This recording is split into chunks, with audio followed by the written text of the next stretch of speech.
नमस्कार, जय श्री राम मेरे दोस्तों, मित्रों, प्यारे साथियों। आज वाल्मीकि भगवान की इस पावन रामायण की कथा में हम जानेंगे कि किष्किंधा कांड के जो दूसरे भाग में कि भगवान वाल्मीकि भगवान राम की पावन लीलाओं का वर्णन किस प्रकार से करते हैं और किस प्रकार से भगवान विष्णु के इस रामावतार का आगे जो है लीलाएं प्रदर्शित करते हैं भगवान राम।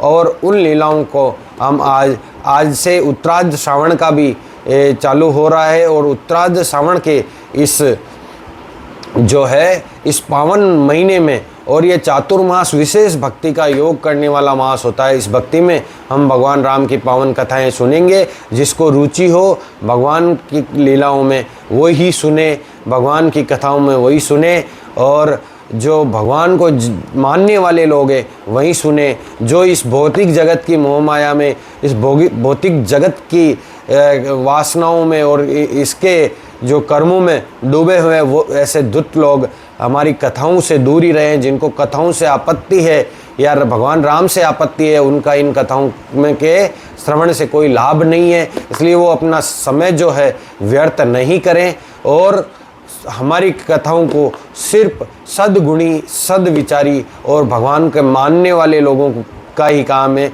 वही सुने। तो इस प्रकार से हम आज की कथा में प्रवेश करते हैं।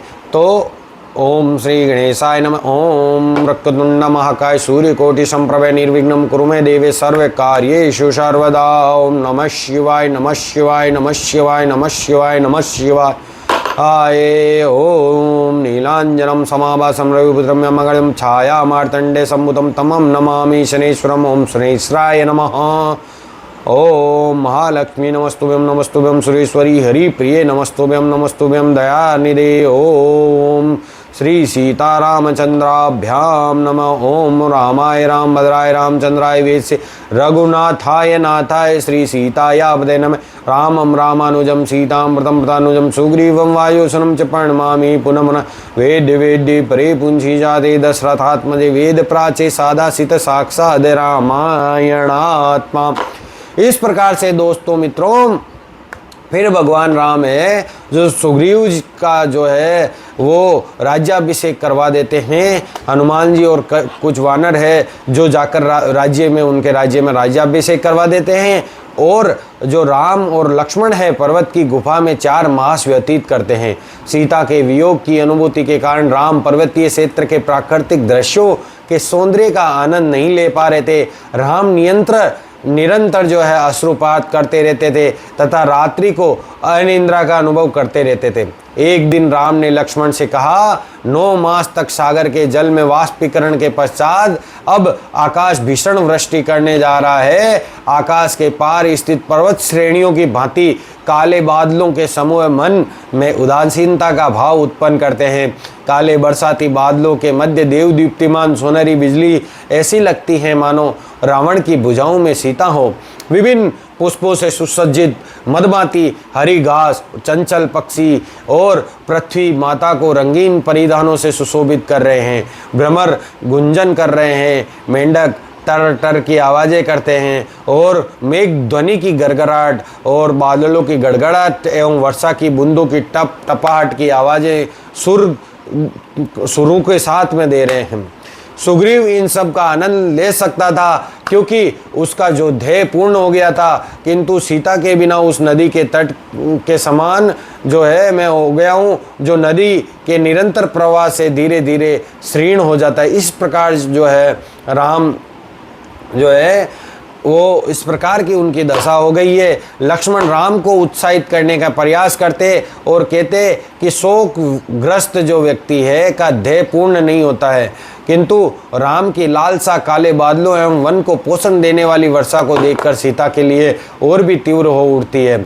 जब राम ने सुग्रीव को राज्य वापस दिलवाने में उनकी सहायता की, तब उन्होंने सोचा कि सुग्रीव उनका ये उपकार याद रखेगा और सीता की खोज में उनकी सहायता करेगा। किंतु सर्दी की जैसे ही ऋतु आती है, आकाश जो है पूरा साफ हो जाता है, तब भी सुग्रीव राम से मिलने नहीं आता है। अपना कार्य पूर्ण हो जाने के पश्चात सुग्रीव निडर होकर विलासिता में व्यस्त हो जाता है।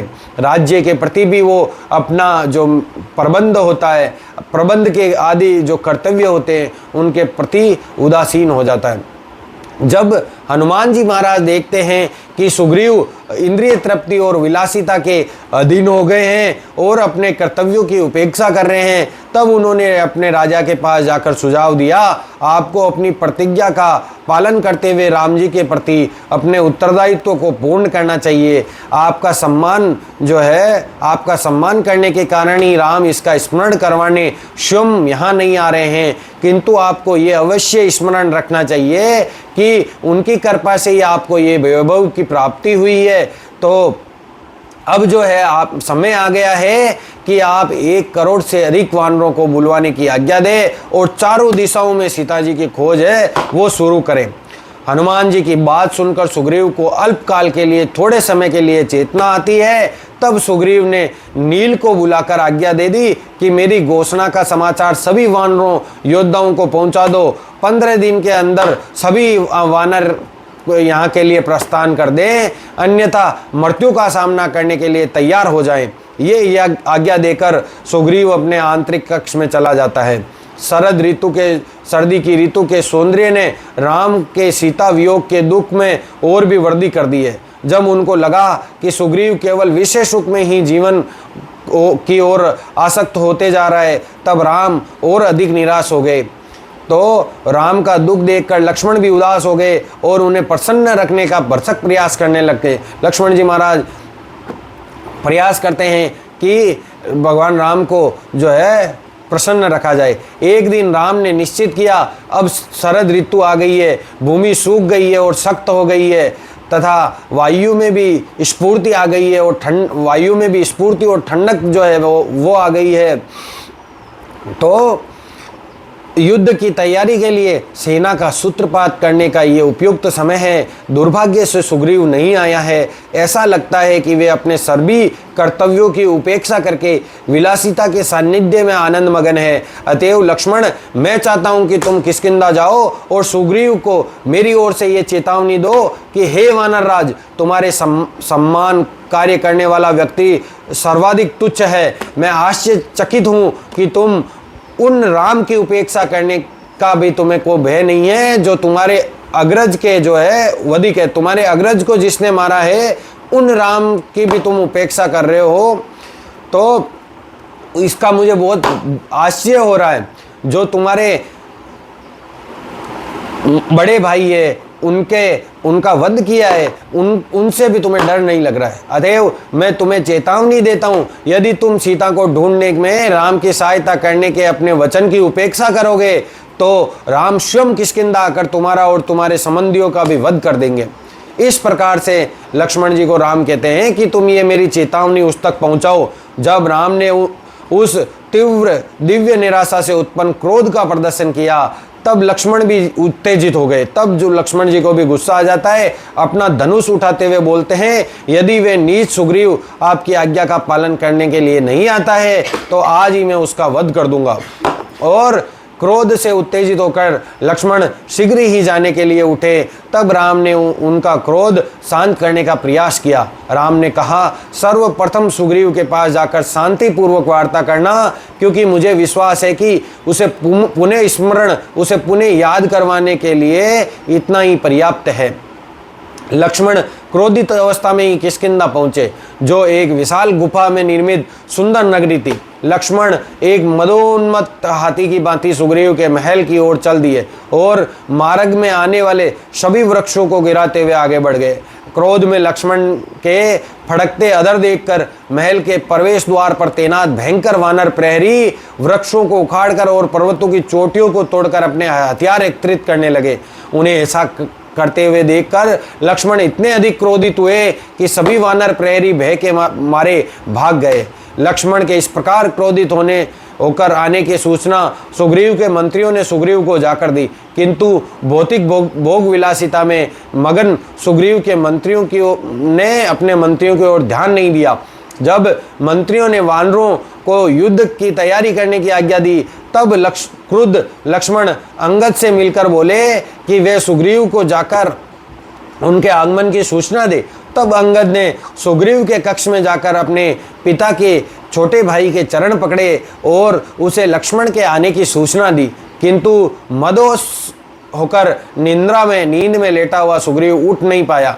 जब अनेक वानर सुग्रीव के पास खड़े होकर चिल्लाने लगे, तब जाकर सुग्रीव उठा। लक्ष्मण के भय से सुग्रीव को अपनी भूल का आभास हुआ। जब सुग्रीव ने अपने लाल नेत्र खोले, तब मंत्रियों ने उसे बताया कि लक्ष्मण महल के द्वार पर आपकी प्रतीक्षा कर रहे हैं और अत्यंत क्रोध में हैं। हम आपसे प्रार्थना करते हैं कि आप तुरंत बाहर जाएं, उनका अभिवादन करें तथा आत्मसमर्पण कर दें।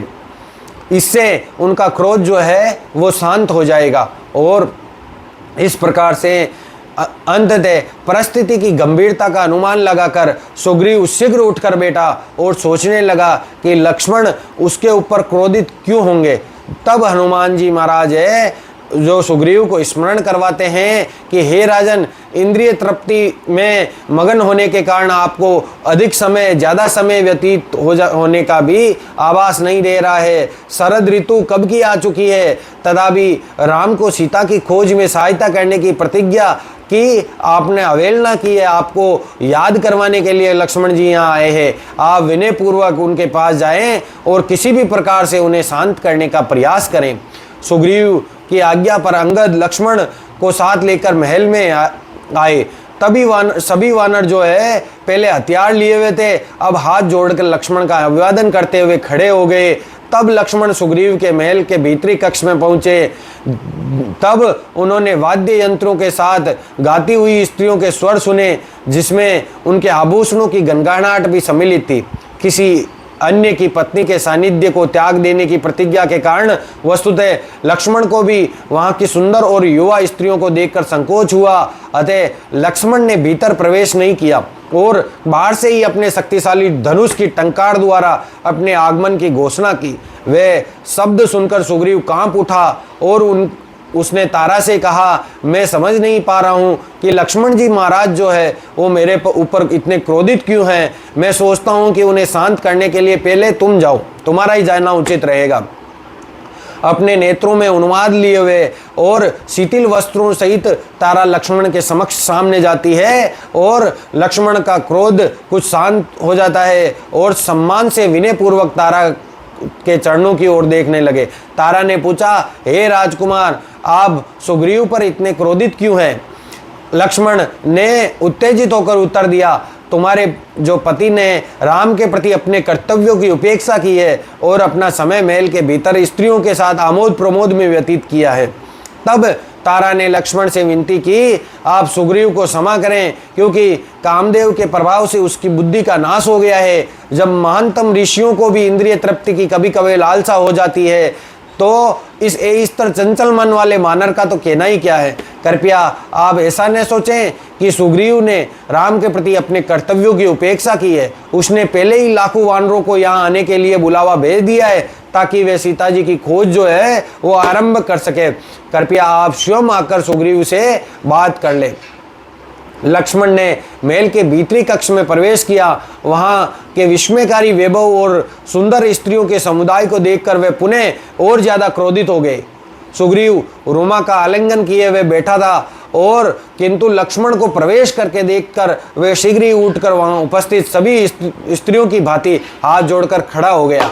लक्ष्मण सुग्रीव की भर्त्सना करने लगे, तुमने केवल मिथ्या प्रतिज्ञा की है और ये प्रमाणित कर दिया है कि मित्र के रूप में तुम विश्वास करने के योग्य नहीं हो। अतः तुम महाअधम हो जो एक सच्चे मित्र की सहायता लेकर सेवा द्वारा उस ऋण को नहीं चुका रहा है। वह निष्ठुर समझा जाता है तथा वध योग्य होता है। एक बार ऐसे कृतज्ञ व्यक्ति को देखकर ब्रह्मा ने कहा था, गो हत्या करने वालों के लिए, मद्यपान करने वालों के लिए यानी शराब पीने वालों के लिए, चोर और धार्मिक प्रतिज्ञा का उल्लंघन करने वालों के लिए प्रायश्चित का विधान है, किंतु कृतज्ञ और मतलब अपने कर्तव्य के विमुख हुए व्यक्ति के लिए किसी भी प्रकार का प्रायश्चित का प्रावधान नहीं है। सुग्रीव, मैं तुम्हें चेतावनी देता हूं, तुम यदि तत्काल ही राम की सहायता का कार्य आरंभ नहीं करते हो तो आज ही यमराज के निवास पर अपने भाई बाली से भेंट करोगे। इस प्रकार से लक्ष्मण जी महाराज है जो भगवान राम के द्वारा दी गई चेतावनी को उस भगवान राम का चेतावनी संदेश होता है वो सुग्रीव तक पहुंचाते हैं। तब तारा कहने लग जाती है कि हे लक्ष्मण, सुग्रीव ने ना असत्य कहा है और ना ही वे निष्ठुर है।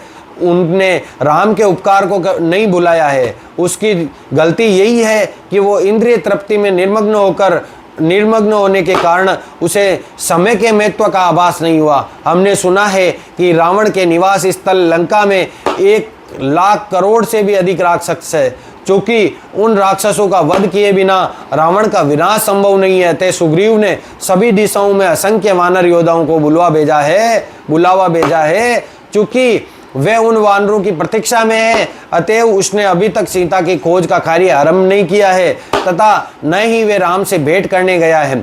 सुग्रीव ने 15 दिनों की समय सीमा निश्चित की है और आज ही के दिन हजारों वानर, भालू, लंगूर किष्किंधा पहुंचने वाले हैं। यह सुनते ही लक्ष्मण का क्रोध जो है वो शांत हो जाता है। लक्ष्मण जी महाराज शांत हो जाते हैं और सुग्रीव ने अपनी माला एक ओर रखते हुए कहा, राम ने मेरे लिए जो कुछ भी किया है उस के उपकार के लिए मैं सदैव ऋणी रहूँगा। वे मेरे स्वामी हैं, मेरे भगवान हैं। वे जहाँ भी जाएंगे मैं उनका अनुसरण करूँगा और जो आज्ञा देंगे मैं उसका पालन करूँगा। मैं अपना दोष स्वीकार करता हूँ और क्षमा याचना करता हूँ। इस प्रकार से सुग्रीव जी महाराज क्षमा याचना करते हैं। प्रसन्न इस बात से लक्ष्मण जी महाराज प्रसन्न हो जाते हैं और वो उत्तर देते हैं, मैं क्रोध के आवेश में था, इसलिए मुझे क्षमा करना। मेरे अनुसार इस समय ही राम से तुम्हारा भेंट करना उचित रहेगा। तुम्हारी निष्कपटता देखकर उनका उत्साहवर्धन होगा। तब सुग्रीव ने हनुमान जी महाराज को आज्ञा दी कि हिमालय, महेंद्र पर्वत, मंदर पर्वत और कैलाश पर्वतों से सभी वानरों को बुलवा लो और उन सभी वानरों को सचेत करो जिनका झुकाव इंद्रिय दृष्टि की ओर हो, जो आलसी हो। उनसे कहो कि 10 दिनों की समय सीमा के भीतर जो इस आज्ञा का अनुपालन नहीं करेगा या अनुशीलन नहीं करेगा उसका वध कर दिया जाएगा। हनुमान ने तुरंत सभी दिशाओं में वानर प्रमुखों को भेज दिया। उसी समय लाखों वानर किष्किंधा आने लगे जो सुग्रीव के समक्ष उपस्थित हुए।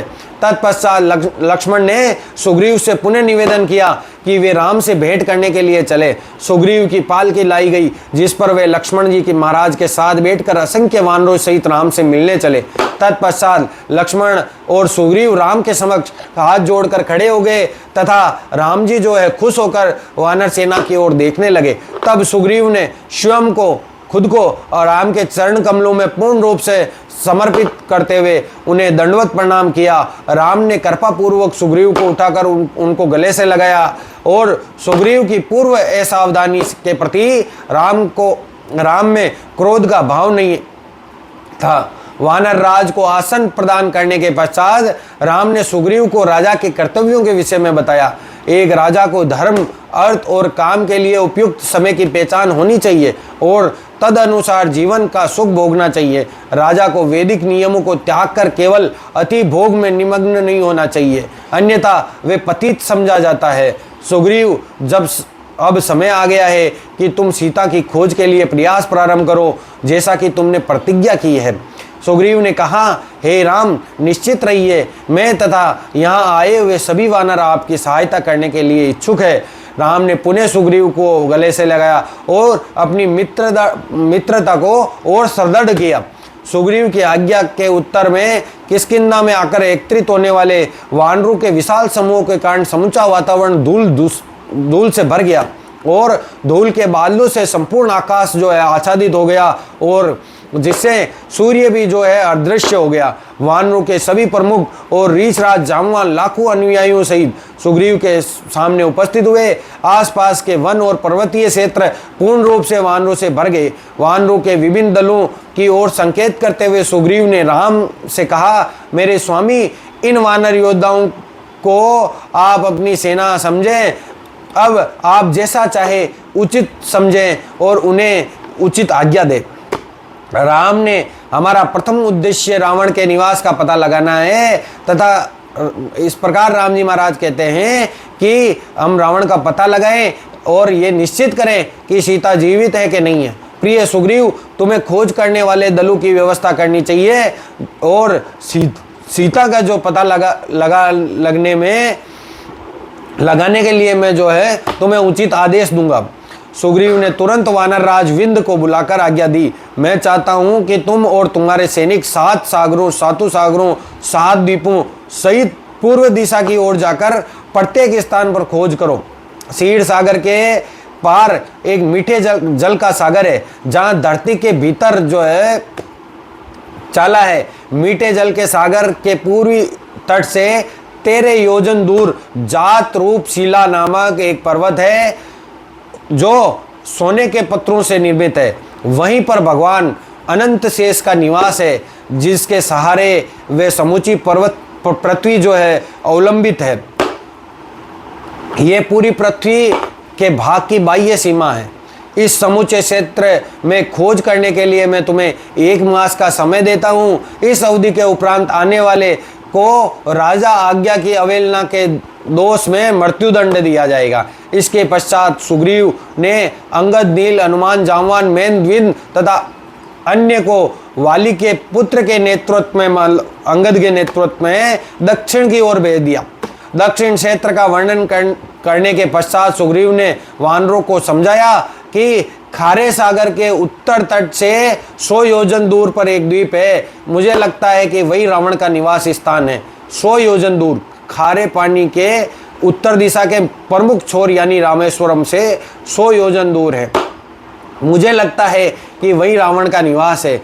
दक्षिण की ओर में आगे रसातल की राजधानी भोगवती है, जो वासुकी के अधीन है, और ऋषभ पर्वत के आगे जो भूमंडल की अधिकतम दूरी की सीमा को निर्धारित करता है, वो यमराज का निवास स्थान है। पितृलोक या उसके पार मत खोजना। पितृलोक से आगे जो यमराज जी का निवास स्थान है, क्योंकि वहां पृथ्वी का कोई भी प्राणी नहीं जा सकता, उससे आगे मत खोजना। तो इस प्रकार से जो है सुग्रीव दक्षिण दिशा में जो है उस द्वीप को जो 100 योजन दूर है, उसको दक्षिण दिशा में भगवान हनुमान जी वगैरह को भेजते हैं। तो मित्रों मैं बता देता हूँ 100 योजन कितना है, लगभग 1280 किलोमीटर के लगभग होता है। तो और अभी जो लंका की दूरी है वो मात्र 40 किलोमीटर है। तो इसके पीछे एक वैज्ञानिक कारण है जो मैं आपको यहाँ समझाना चाहता हूँ। लोगों के मन में बड़ा संदेह होता है कि ये 1280 किलोमीटर जो है वो अब 40 किलोमीटर कैसे हैं। तो ये लंका और वो लंका, देखिए क्या है कि जो लंका थी वो 1280 किलोमीटर दूर पर ही स्थित थी भगवान राम के समय, लेकिन भगवान राम के जन्म को जो है लगभग 8,60,70 हजार साल हो गए हैं भगवान राम के समय को, जो पुराणों में वर्णित है। जो कलयुग की अवधि है 5100 सालों की, और जो द्वापर युग की अवधि थी 4 लाख सालों की, तो 8 लाख सालों की वो अवधि और कलयुग की अवधि को मिलाकर जो होता है लगभग 8,64,000 के लगभग के वर्ष राम अवतार को हुए हैं। तो आप वैज्ञानिक दृष्टिकोण से एक बात को समझिएगा। विज्ञान क्या कहता है कि भारत जो है वो चुंबकीय तत्वों की वजह से हर साल लगभग 40 मिलीमीटर जितना हर वर्ष जो है उत्तर दिशा में खिसक रहा है। और आप 8 लाख में इसका भाग देकर गुणा भाग कर लीजिए, अगर 40 किलोमीटर नहीं आए तो आप मुझे बताइएगा। तो ये जो हिमालय की पर्वत श्रृंखलाएं थी वो रामावतार के टाइम इतनी नहीं थी। तो जो पृथ्वी है वो नॉर्थ की साइड में उत्तर दिशा में जो है खिसक कर ये पर्वत श्रृंखलाएं एक परत के नीचे दूसरी परत मतलब, और जो हिमालय की भी ऊंचाई है वो शायद मतलब ऐसा कहा जाता है कि उस टाइम इतनी नहीं थी, और अब जो ऊंचाई हो गई है वो भूमि जो है वो एक परत के नीचे दूसरी परत के नीचे गिरते गिरते हो गई है। तो इस प्रकार से जो है आप अगर गुणा भाग करेंगे वैज्ञानिक साइंटिफिक दृष्टिकोण से तो 40 किलोमीटर, इतने वर्षों के बाद में 40 किलोमीटर लंका की दूरी आएगी, क्योंकि भारत की लंका जो है वो सीधा समुद्र से जुड़ा हुआ था। तो आ रहा है वो खाली एक ही है सेतु, राम सेतु से जुड़ा हुआ। तो और भारत की भूमि है, जो पर्वतों के नीचे की मतलब पर्वतों में जो है घुस के वहाँ पर विशाल पर्वत श्रृंखला जो हिमालय की बनती जा रही है। ये बहुत लंबी अवधि से ऐसा हो रहा है। इसके लिए ही ये दूरी जो है 1280 किलोमीटर से मुझे ऐसा लगता है। इसका कारण कोई और भी हो सकता है कि पृथ्वी का जो आकार भी है वो कलयुग में धीरे धीरे संकुचित हो रहा हो, उसकी वजह से भी हो रहा है। लेकिन मुझे ऐसा लगता है कि वैज्ञानिक प्रमाण के आधार पर जो उत्तर दिशा में पृथ्वी की परतें जो है वो खिसक के ये दूरी अब जो है मात्र 40 किलोमीटर के लगभग में बची है। अंत में सतबाली को उत्तर दिशा की ओर भेजते हुए सुग्रीव ने बताया, तुम पहले मलेच्छु के देश में होते हुए हिमालय की ओर जाओगे। इन पर्वतों से 800 मील की दूरी तक निर्जन स्थल है। उसके पश्चात कैलाश पर्वत है, जो कुबेर का निवास स्थान है। कैलाश पर्वत के पश्चात क्रोंज पर्वत आता है और फिर उत्तर कुरु का क्षेत्र आता है। तो सुग्रीव जी महाराज जो उत्तर दिशा का यहाँ पर वर्णन करते हैं उसमें कुछ ही पर्वत बताते हैं, जिसको आज हम हिमालय की पर्वत श्रृंखला कहते हैं। वो भारत की भूमि जो है वो परतें उत्तर दिशा में जाके इतना विशाल पर्वत बन गया है। तो अंत में खारे जल वाला उत्तरी सागर है, जिसके मध्य में सोमगिरी नामक स्वर्ण पर्वत है। वहाँ भगवान विष्णु, ब्रह्मा और शिव का निवास स्थान है। उस पर्वत को देखकर तुम लौट आना, क्योंकि उसके पार जाना संभव नहीं है। सुग्रीव हनुमान को सीता की खोज करने के लिए सबसे योग्य समझते थे। उनके उस उत्साहवर्धन के लिए सुग्रीव ने कहा, हनुमान, सभी वानरों में तुम विशेष रूप से शक्तिशाली हो। पृथ्वी, आकाश, स्वर्ग और अधोलोक में भी तुम्हारे कार्य करने में कोई विघ्न उत्पन्न नहीं कर सकता है। तुम्हारे भीतर अति मानवीय शक्ति के साहसिक अतिरिक्त साहस, बुद्धि और सूझबूझ भी है। अतएव सीता की खोज में मुझे विशेष रूप से तुम्हारे सफल होने की पूर्ण आशा है। इन वचनों को सुनकर तथा हनुमान जी का आत्मविश्वास देखकर राम को भी विश्वास होने लगा कि हनुमान उनकी प्रिय पत्नी का पता लगा सकते हैं। हनुमान को अपनी अंगूठी देते हुए उन्होंने कहा, इस अंगूठी पर मेरा नाम अंकित है। जब तुम सीता का पता लगा लोगे तब उसे ये अंगूठी दे देना। उसे विश्वास हो जाएगा कि तुम मेरे ही दूत हो। प्रिय हनुमान, मुझे पूर्ण विश्वास है कि तुम मेरी ओर से ये महत्वपूर्ण कार्य करने में सफल होगे। तो यहाँ पर हनुमान जी महाराज को ही अंगूठी देते हैं। तो इसका तात्पर्य ये सिद्ध है कि भगवान राम को पता था और सुग्रीव जी महाराज को पता था कि ये कार्य कौन पूर्ण करेंगे, तो तभी हनुमान जी महाराज को अंगूठी देते हैं। अन्यथा लाखों करोड़ों की संख्या में वानर थे।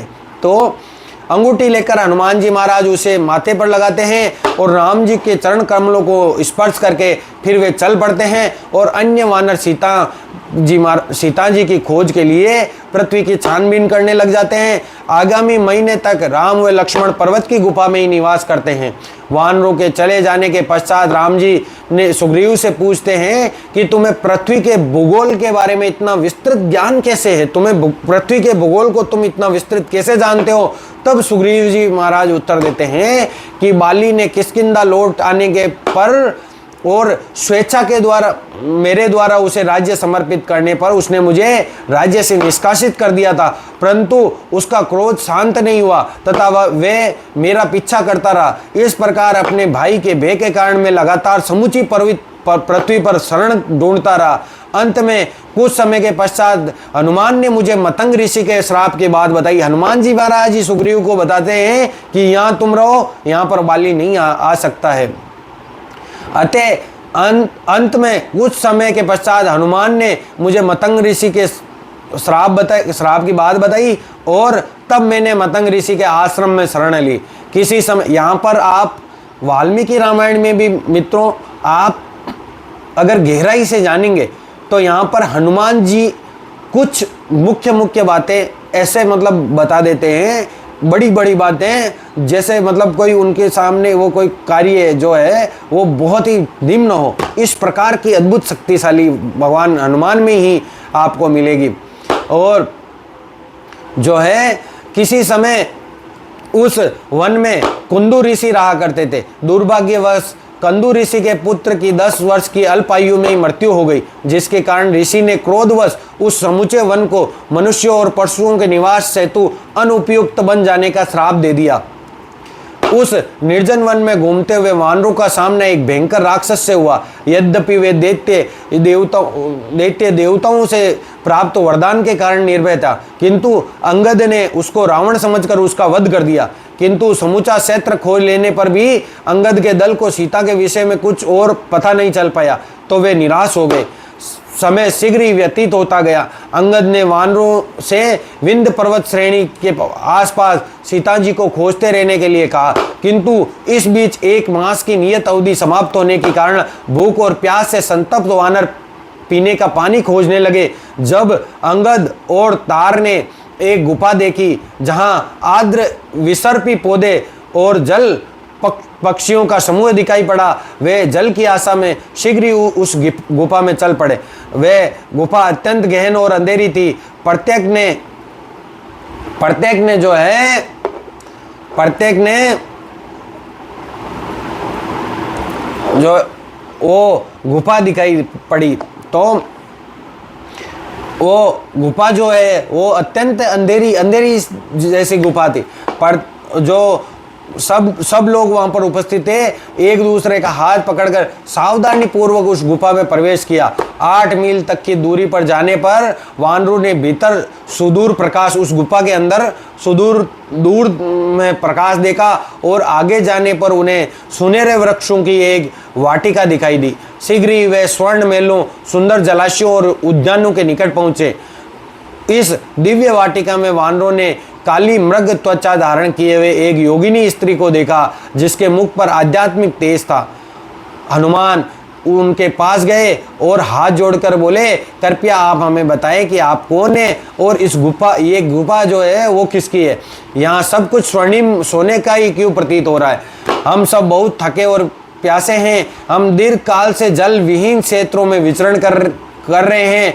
और तब उस स्त्री ने बताया कि मैं मेरु पर्वत के रक्षक देवता मेरु सारवणी की पुत्री स्वयंप्रभा हूँ। मैं हेमा नामक अप्सरा की सखी हूँ और यहाँ पर इस कुटिया की रखवाली करती हूँ। और ऋषिकबिल नामक ये गुफा मैं दानव द्वारा निर्मित है। यहाँ पर तपस्या करने के पश्चात मैं दानव को ब्रह्मा जी से वरदान प्राप्त हुआ था, जिसके कारण उसे जो है शुक्र को ज्ञात सभी दिव्य शक्तियां जो प्राप्त हो गई थी। इसके पश्चात मैं दानव यही निवास करने लगा। तत्पश्चात जब वे हेमा के प्रति आसक्त हो गया, तब इंद्र ने अपने वज्र से उसे इस क्षेत्र में भगा दिया। तब ब्रह्मा जी ने ये गुफा हेमा को दे दी। कृपया आप इसे अपने घर के समान समझे तथा इस दुर्गम क्षेत्र को में आने का कारण बताएं। वैदिक रीति के अनुसार व्यक्ति को अपने अतिथि का सदैव सत्कार करना चाहिए। उसे बैठने हेतु यथोचित आसन प्रदान करके जलपान की व्यवस्था करनी चाहिए और तथा उसका कुशल मंगल पूछना चाहिए।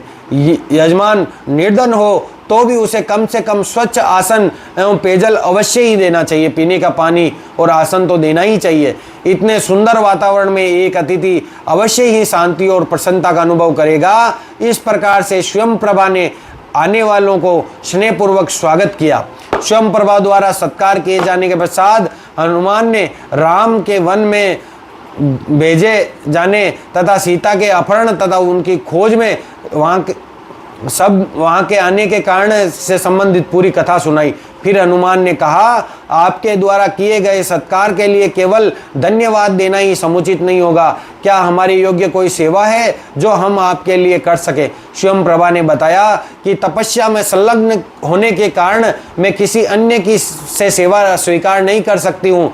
तब हनुमान ने आगे बताया, हमारे स्वामी वानरराज सुग्रीव ने हमें सीता की खोज के लिए 1 मास का समय दिया है। वह समय पहले ही बीत चुका है, अतएव हम सभी अत्यंत निराश है। क्या आप किसी प्रकार से हमारी सहायता कर सकती हैं। स्वयंप्रभा ने बताया, इस गुफा में प्रवेश करने वालों का जीवित अवस्था में बाहर निकल पाना लगभग असंभव है, किंतु मैं अपनी दिव्य शक्ति का उपयोग करके तुम्हारी सहायता करूंगी। किंतु तुम सबको अपने नेत्र बंद करने होंगे, क्योंकि खुले नेत्रों से कोई भी इस जो गुफा से बाहर नहीं जा सकता है।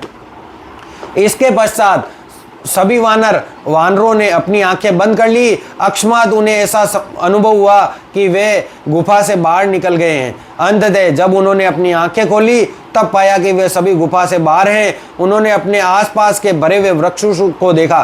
प्रत्यक्ष रूप से वसंत का आगमन हो चुका था। वानरों को यह सोचकर निराशा हुई कि इतना समय कैसे व्यतीत हो गया। तब अंगद ने सुझाव दिया कि हम सबको यहाँ बैठकर आमरण उपवास कर लेना चाहिए, क्योंकि अपने निर्दिष्ट कार्य में असफल होने की गलती के कारण सुग्रीव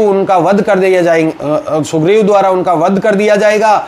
और इसकी उपेक्षा यही है कि मतलब यहाँ उचित उपाय यही है कि यहाँ पर आमरण, जब तक आमरण अनशन के लिए बैठ जाए। वहाँ एक तरह सभी वानर इस बात से सहमत हुए कि सीता के विषय में कोई सूचना लिए बिना किष्किंधा लौटने का कोई प्रश्न ही नहीं है। तब तार ने अपना सुझाव दिया, चलो हम सब चलकर इस दुर्गम गुफा में ही शरण ले, फिर हमें किसी के द्वारा खोज किए जाने का भय नहीं रहेगा। अंगद मौन था, मानो इस प्रस्ताव को सहमति दे रहा हो। किंतु हनुमान जी महाराज जो है कहते हैं, प्रिय राजकुमार, मैं समझता हूँ कि आप बुद्धि की 8 विशेषताओं से संपन्न हैं।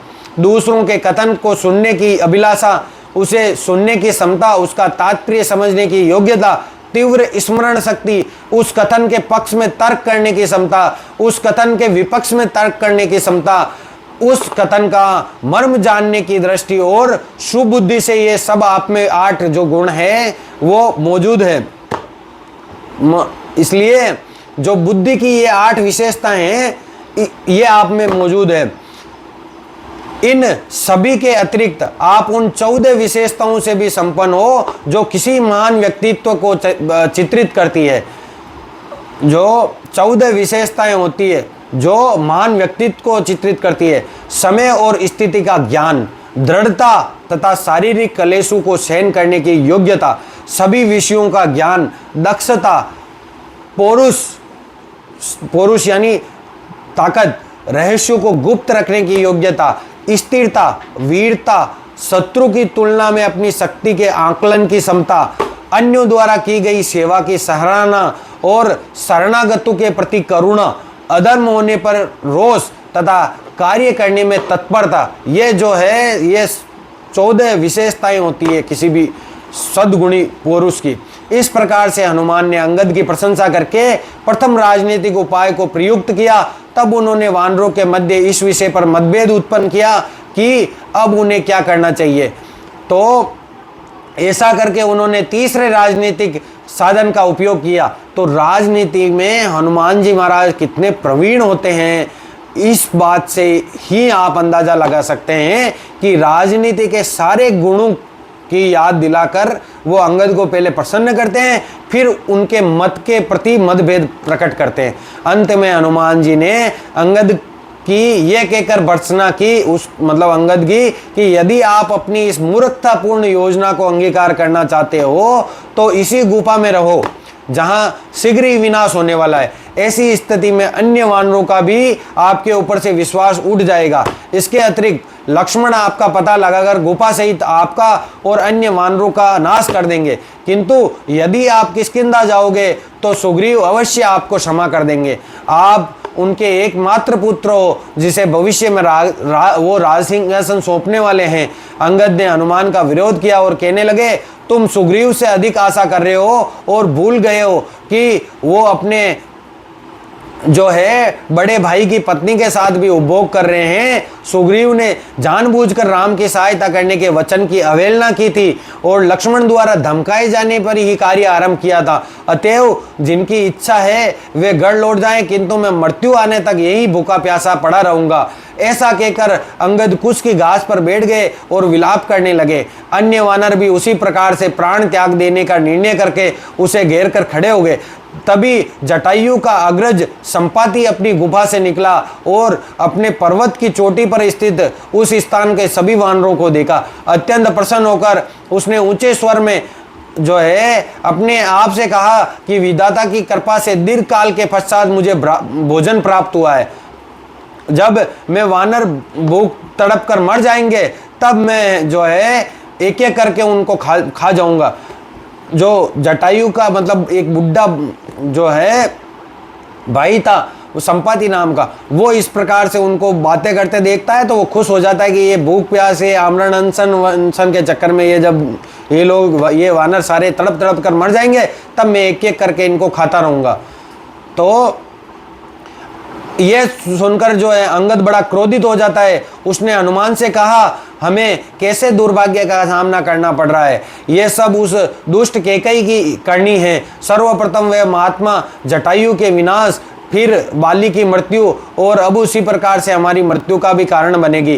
पहली बार संपाति ने जटायु की मृत्यु के विषय में सुना, अतएव उसने निवेदन किया, कृपया आप मेरे छोटे भाई की मृत्यु के विषय में, जटायु का बड़ा संपाति जो है वो जटायु का बड़ा भाई होता है, तो जैसे ही वो जटायु की मृत्यु का नाम सुनता है तब वो उनसे प्रार्थना करता है कि कृपया आप मेरे अनुज की मृत्यु के विषय में मुझे सब कुछ बताइए। आप सबके मुख से जटायु का नाम का गुणगान सुनकर मुझे बहुत अधिक खुशी हुई है, यद्यपि उसकी मृत्यु के विषय में सुनकर मैं दुखी भी हूँ। हे वानर श्रेष्ठ, मैं आपसे सहायता की याचना करता हूँ कि सूर्य की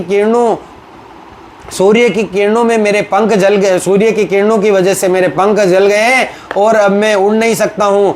क्या आप इस पर्वत की चोटी से नीचे आने में मेरी सहायता करेंगे? चूंकि कुछ ही क्षण पहले संपाति ने वानरों के भक्षण की इच्छा व्यक्त की थी, अतः उसकी बातों पर विश्वास करने के लिए वानर तैयार नहीं थे, किंतु उन्होंने विचार किया कि उपवास करके ही हम मरने ही वाले हैं, अतएव यदि इस विशाल का एक गिद्ध हमें जीवित भी खा जाता है तब भी इसका अर्थ यही हुआ कि हमारी पीड़ा का शीघ्र अंत हो जाएगा। वानरों ने संपाति को पर्वत की चोटी से नीचे आने में उसकी सहायता की। नीचे आते समय अंगद ने राम के वनवास जाने से लेकर जटायु के वीरतापूर्वक बलिदान की कथा उसे सुनाई। तब संपाति ने भी रूंधे स्वर में अपने विषय में बताया, बहुत समय पहले मैंने और जटायु ने अपने पराक्रम का आकलन करने के लिए स्वर्ग के राजा को ललकारा। आकाश में ऊंचे उड़ते हुए हम स्वर्ग लोक तक पहुंच गए और हमने युद्ध में इंद्र को पराजित किया। तब अभिमान में आकर हमने और ऊपर जाने का निर्णय किया, और ऊपर मतलब उड़ने का निर्णय किया। तत्पश्चात सूर्य के निकट जाते ही जटायु तब ताप से जो है अचेत होने लगा और उसे बचाने के लिए मैंने उसके ऊपर अपने पंख फैलाए। ऐसा करते हुए मेरे पंख जल गए और मैं विंध्य पर्वत पर गिरा। तब अंगद हस्तक्षेप करता है और कहता है कि यदि आप वास्तव में जटायु के बड़े भाई हो तो आप शुभचिंतक हो और हमें रावण के निवास के विषय में सूचना बताओ। तो संपाति उत्तर देते हैं कि मैं अत्यंत वृद्ध हो गया हूँ और मेरे पंख जल गए हैं, अतएव मैं शारीरिक रूप से जो है भगवान राम की सेवा करने में असमर्थ हूँ, किंतु मैं अपनी वाणी की शक्ति से ऐसा अवश्य कर सकता हूँ। मुझे बताया गया था कि रावण एक युवती का अपहरण करके ले जा रहा था और उसने वो युवती जो है राम राम चिल्लाते हुए कुछ आभूषण भूमि पर गिराए थे। मैं जानता हूं कि रावण राक्षसों का राजा है और उसका राज्य लंका दक्षिणी तट से 100 योजन दूर द्वीप पर स्थित है। विंता का वंशज होने के कारण मैं 100 योजन दूर देख भी सकता हूं, अतएव मैं यहीं से उस सोने की नगरी को देख सकता हूं। मेरे प्रिय वानरों, तुम लंका जाकर राक्षसनियों द्वारा गिरी सीता को देख सकोगे। अब कृपया मेरा एक कार्य कर दो, मुझे उस सागर तक ले चलो ताकि मैं अपने मर्द भाई की आत्मा को जलार्पण कर सकूं। इस प्रकार से वानर सीता के विषय में जानकर बहुत प्रसन्न हो जाते हैं, खुश हो जाते हैं, अतएव अपने आमरण उपवास करने की प्रतिज्ञा को भी है वो छोड़ देते हैं और वो जामवान जो है उनसे पूछते हैं, आपको मतलब उनसे जामवन जी पूछते हैं कि आपको ये कैसे पता चला कि सीता का अपहरण रावण ने किया है। तो संपाति बताता है कि पंख जल जाने के पश्चात जब मैंने विंध्य पर्वत पर गिर गया था तब मेरा पुत्र सुपार्श मेरी सेवा करने लगा और वही मेरे लिए भोजन लेकर आता। एक बार जब मुझे भूख लगी थी और सुपार्श भोजन लिए बिना ही लौटा तब मैंने उसकी निंदा की। तब मेरे पुत्र ने मुझे बताया, आज जब मैं मांस की खोज में था तब मैंने आकाश मार्ग से जाते हुए एक विशाल राक्षस को देखा जो एक युवा स्त्री को लिए हुए जा रहा था। मैं उन दोनों को ही आपके भोजन के लिए लाना चाहता था, किंतु उस राक्षस ने मैत्रीपूर्ण वचन कहे और मुझसे वहां से जाने की अनुमति मांगी। मैं उसके आग्रह को ठुकरा नहीं सका। इसके पश्चात सिद्ध लोक के निवासियों ने आकर मुझे ये बताया कि वे रावण था और ये मेरा सौभाग्य था कि उस राक्षस ने मेरा वध नहीं किया। संपाति ने देखा कि जब वानर को उसकी मित्रता पर विश्वास हो गया है, वे अपने जीवन की कथा आगे सुनाने लगा। तब विंध्य पर्वत पर गिरने के पश्चात में 6 दिनों तक अचेत रहा और चेतना आने पर मैं निकट ही निवास करने वाले निशाकर नाम के एक महान ऋषि के पास गया, जिसने मैं और मेरे भाई परिचित थे। ऋषि से मिलने पर उन्होंने मुझसे पूछा कि मेरे पंख कैसे जल गए। तब मैंने उनको सारी घटना बताई। मैंने उन्हें यह बताया कि आकाश से गिरने और अपने भाई की कोई सूचना न पाने के कारण मैंने पर्वत शिखर से कूदकर आत्महत्या करने निश्चित किया है। जब मैं वहां खड़ा खड़ा अपने नेत्रों से आंसू बहा रहा था, निशाकर ऋषि ने कहा, निराश नहीं हो, क्योंकि मैं तुम्हें यह वरदान देता हूं कि जब भविष्य में एक दिन तुम सीता के विषय में वानरों को सूचना दोगे, तब तुम्हारे पंख पुनः निकल आएंगे और उनमें नई शक्ति का संचार हो जाएगा। ऐसा कहकर मुनि निशाकर अपनी कुटिया में चले गए और मैं धीरे धीरे सरकता हुआ अपने आश्रय विंध्य पर्वत लौट आया। तब से मैं तुम्हारी प्रतीक्षा कर रहा हूँ। 8000 साल व्यतीत होने पर निशाकर ऋषि अपना देह त्याग कर स्वर्ग के लिए प्रयाण कर गए। उनकी अनुपस्थिति में मुझे उनके वचन की सत्यता पर संदेह होने लगा था। संपाति द्वारा वानरों से ऐसा कहे जाने के पश्चात उनके शरीर पर एक जोड़ा पंख उगाए और उसे लगा कि उसके शरीर में युवा शक्ति का संचार हो गया है। अत्यंत प्रसन्न होकर संपाति ने वानरों को प्रोत्साहित किया कि वे सीता की खोज जारी रखे। संपाति जब आकाश में उड़ गया, तब वानर एक नई आशा को लेकर दक्षिण की ओर चल दिए। किंतु जब वानर सागर के तट पर पहुंचे, तब उनका विस्तार देखकर उदास हो गए, क्योंकि उन्हें ऐसा लगा कि वे सागर पार करके लंका नहीं जा पाएंगे। अंगद ने वानरों को प्रोत्साहित करते हुए कहा, निराशा व्यर्थ है, क्योंकि इससे कभी कोई कार्य फलित नहीं हुआ है। ये विषैले सर्प के समान घातक है। अब जो रावण के चंगुल से सीता को मुक्त करने के लिए 100 योजन की दूरी तक कूद सकता है, कृपया आगे आ जाए, और ताकि हम सभी को सुग्रीव के क्रोध से मुक्ति मिल सके। कोई उत्तर न मिलने पर अंगद प्रत्येक के निकट जाकर व्यक्तिगत रूप से प्रश्न करने लगे, कौन कितनी दूरी तक छलांग लगा सकता है। कुछ वानरों ने 10, कुछ ने 20, कुछ ने 30, कुछ ने 40 और 50 योजन तक की दूरी बताई। मेंद ने बताया कि वे 60 योजन की दूरी तक कूद सकता है और द्विंद ने 70 योजन तक की दूरी कूदने की बात कही। सुषेण ने बताया कि वे 80 योजन तक की दूरी को सरलता से तय कर सकते हैं, जबकि जामवान ने कहा कि पहले तो मैं असीमित दूरी तक कूद सकता था, कूद जाने की मेरी क्षमता थी, किंतु अपने जीवन के अंतिम समय में अब मैं 90 योजन तक की दूरी ही कूद सकता हूँ। बहुत पहले जब भगवान वामन ने 3 विशाल पग में से संपूर्ण ब्रह्मांड को अपने अधीन किया था, तब मैंने उनकी परिक्रमा की थी। दुर्भाग्यवश मैं सीता की रक्षा हेतु कूदकर लंका जा पाने में असमर्थ हूँ।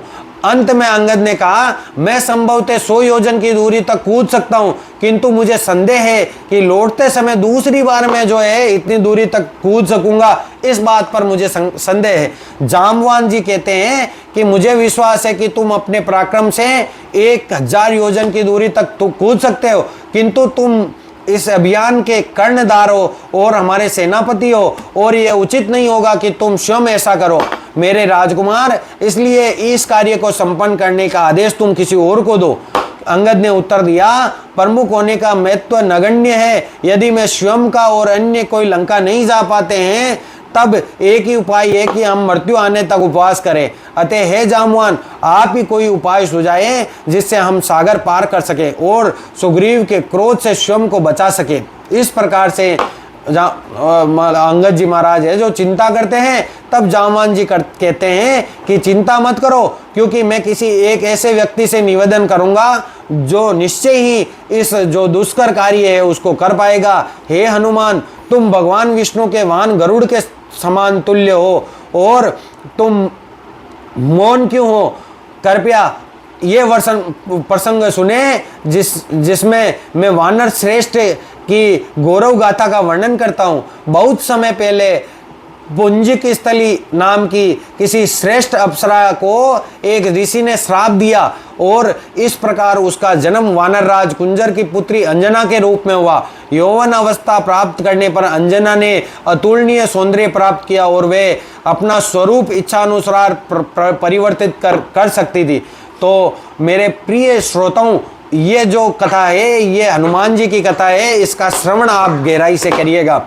एक बार वानर प्रमुख केसरी के साथ विवाह हो जाने के पश्चात अंजना ने मानव रूप धारण किया और वे पर्वतों के मध्य घूमने लगी।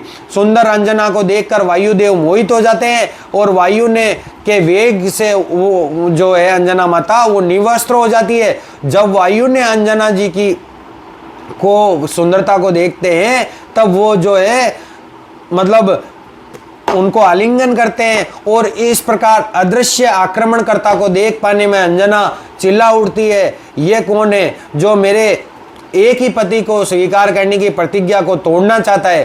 तब वायुदेव उत्तर देते हैं कि मैं वायुदेव हूँ, मैंने शारीरिक रूप से तुम्हारी पवित्रता को भंग नहीं किया, खाली क्योंकि मैंने मानसिक रूप से तुम्हारे भीतर प्रवेश किया है।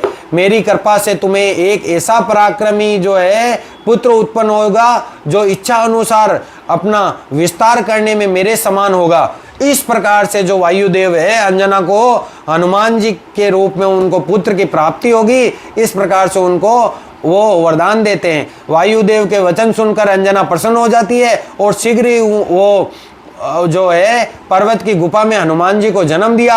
अगले दिन प्रातःकाल जब हनुमान जी ने उगते हुए सूर्य को देखा तब उसने सूर्य की कोई देवदीप्तिमान फल समझा। उन्होंने फल कोई मतलब फल समझ लिया अगले ही दिन, जिस दिन जन्म हुआ उससे अगले ही दिन, और उसे प्राप्त करने की इच्छा से वे 3000 योजन की दूरी तक आकाश में कूद गए, किंतु सूर्य के तेज से वे वापस पृथ्वी पर आ गए और बिना किसी हानि के हनुमान जी महाराज जो है पुनः छलांग लगाते हैं। किंतु इस बार उस वानर के हट को देखकर इंद्र ने को क्रोध आ जाता है और उन्होंने अपना वज्र फेंका। इस प्रकार स्वर्ग के राजा द्वारा चलाया हुआ वज्र के कारण हनुमान पर्वत से जाकर टकरा जाते हैं और उनकी ठुड्डी का बायां हिस्सा जो है टूट जाता है। इसी घटना के कारण उनका नाम हनुमान पड़ता है, क्योंकि हनुमान का अर्थ होता है कि जिसकी ठुड्डी टूटी हुई हो उसको हनुमान बोलते हैं।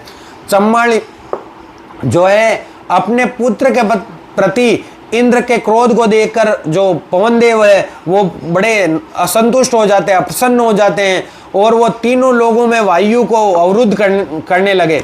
ये देखकर देवता चिंतित हो गए और वे ब्रह्मा के नेतृत्व में वायुदेव के निवास पर पहुंचे ताकि वे उन्हें शांत कर सके। वायुदेव को संतुष्ट करने के लिए ब्रह्मा ने हनुमान को युद्ध में अजय होने का वरदान दिया। इंद्र को यह देखकर आश्चर्य और प्रसन्नता हुई कि उनके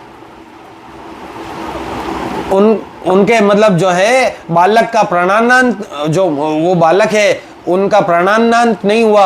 अतएव उन्होंने हनुमान को यह वरदान दिया कि वे अपनी इच्छा से ही मृत्यु को प्राप्त करेंगे। अंत में जब जामान जी कहते हैं कि मुझे लगता है कि हनुमान ही हमारा लक्ष्य पूर्ण करने पाने में योग्य हैं, वास्तव में इतनी छोटी सी छलांग लगाना मेरे लिए पहले साधारण बात थी। जब भगवान त्रिविक्रम ने बलि को राज्य लेने के लिए अपने 3 पग का विस्तार किया, तब उनकी परिक्रमा करने के लिए मैंने 21 बार विश्व के चारों ओर जो घुमा, मतलब 21 बार पृथ्वी के चारों ओर घुमा। तब देवता और दैत्य अमृत निकालना चाहते थे। तब मैंने क्षीर सागर में फेंकी हुई जड़ी बूटी को अकेले ही एकत्रित किया था, किंतु अब मैं वृद्ध हो चुका हूँ। अब समय आ गया है कि हनुमान अपने पराक्रम का प्रदर्शन करें। प्रशंसा के इन वचनों को सुनकर हनुमान अत्यंत उत्साहित हो गए और वहां उपस्थित सभी वानरों को आनंदित करने हेतु हनुमान विशाल रूप धारण करने के लिए अपना विस्तार करने लगे और स्वयं अपने गुणों का वर्णन करने लगे खुद ही। फिर भगवान हनुमान जी में चेतना आती है और वे बिना रुके हुए मेरू पर्वत के चारों ओर और 1000 बार हनुमान जी कहते हैं कि मैं इस मेरू पर्वत के चारों ओर जो है 1000 बार घूम सकता हूँ और सागर के जल को मैं एक मतलब छांटे में उड़ाकर पूरे विश्व को जल प्रवाहित कर सकता हूँ। यदि मैं चाहूं तो आकाश में उड़ते हुए गरुड़ की 1000 बार परिक्रमा कर सकता हूं और समूची लंका को उखाड़कर दूर ले जा सकता हूं। हनुमान द्वारा स्वयं की प्रशंसा सुनकर सभी वानर उत्तेजित हो गए, उत्साहित हो गए, और किंतु वे उन परिस्थिति की गंभीरता सूचित करते हुए सभी वानरों ने कहा, तुम्हारे लौटने तक हम सभी यहाँ पर एक पैर पर खड़े रहेंगे और अब हमारा जीवन और सीता को खोज पाने की आशा तुम पर ही निर्भर है। तब हनुमान जी ने महाराज कहते हैं, वानरों को बताते हैं, मैं महेंद्र पर्वत की चोटी से छलांग लगाऊंगा, क्योंकि इसके लिए मुझे पृथ्वी पर जो भी भारी दबाव डालना होगा उसको सहन करने की क्षमता केवल इस पर्वत में है। तब हनुमान जी चल देते हैं और क्षण भर में वे शक्तिशाली महेंद्र पर्वत के ऊपर जा पहुंचते हैं, जो उनकी इस गौरवमयी छलांग में सहायक हो सकता है। और इस प्रकार से हनुमान जी जो है महेंद्र पर्वत पर जाते हैं और वहां से अब आगे छलांग लगाएंगे और हम किष्किंधा कांड की इस कथा को यहाँ पर ही संपूर्ण करते हैं। और कल हम जो है आगे की कथा में सुंदर कांड जो है सुंदरकांड में प्रवेश करेंगे। और आज की कथा किष्किंधा कांड की कथा को हम यहाँ पर ही संपूर्ण करते हैं। जय श्री राम मित्रों, जय हनुमान। आप कथा का आस्वादन अवश्य करें। ये कथा बहुत ही अनुपम और बहुत ही पावन कथा है भगवान राम की। इस कथा को आप जब गुणेंगे, मनन करेंगे, श्रवण करेंगे, तभी आपको भगवान की अनुपम लीलाओं का जो है भली भांति से आप भगवान की लीलाओं को करीब से जानेंगे। जय श्री राम।